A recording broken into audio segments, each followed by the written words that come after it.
अगला पैराग्राफ, भीतर की आग। भीतर की आग से मतलब है कि जिस प्रकार हमारे काम में तेज़ी होती थी तो हमारे अंदर की जो आग है वही रहनी चाहिए। और धनुष की डोरी यानी वो अपनी जो रक्षा करते थे वो धनुष और तीर और कमान से अपनी रक्षा करते थे।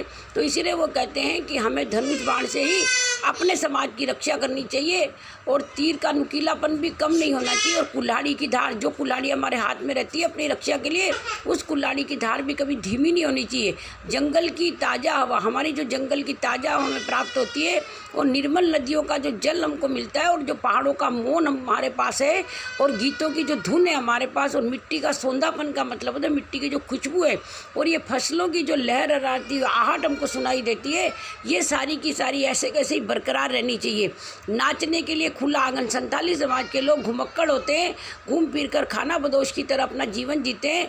तो नाचने के इनको खुला आंगन मिलता है, गाने के लिए गीत मिलते हैं, और हंसने के लिए थोड़ी सी खिलखिलाहट उनके पास रहती है, और रोने के लिए मुट्ठी भर एकांत। अगर कोई भी संथाली समाज का व्यक्ति कभी तकलीफ़ में आता था तो वो पहाड़ों के पास जाकर मौन होकर के और अपना थोड़ी सी एकांत में जाकर के रो के और अपना दुख हल्का कर लिया करता था। बच्चों के लिए मैदान, बच्चों के लिए खुले मैदान मिलते हैं, पशुओं के लिए हरी हरी घास मिलती है उनको, और बूढ़ों के लिए पहाड़ों की शांति मिलती है। जो बूढ़े लोग हैं संथाली समाज के, वो पहाड़ों पर बैठकर अपना शांति से जीवन जीते हैं।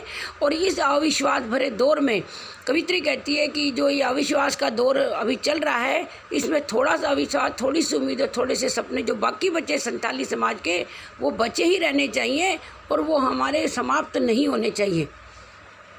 आओ मिलकर बचाएं। फिर कवित्री कहती है कि आओ हम सब मिलकर बचाएं, कि इस दौर में भी बचाने को बहुत कुछ बचा। वो कह रही है कि भले ही आबो हवा या शहरी हवा इस पर प्रभाव डाल रही हो, लेकिन अभी भी इस समय भी हमारे पास बचाने के लिए बहुत कुछ बचा हुआ है, बहुत कुछ बचा अब भी हमारे पास। अब हम अगर चाहें तो हमारे ऊपर बाहर की प्रकृति का, आबो हवा का और शहरी हवा का असर नहीं हो सकता। इसीलिए हम अपनी संथाली समाज की आन बान शान को नहीं जाने दे। और हमारा परगना का अर्थ मैं यहाँ आपको बताना चाह रही हूँ।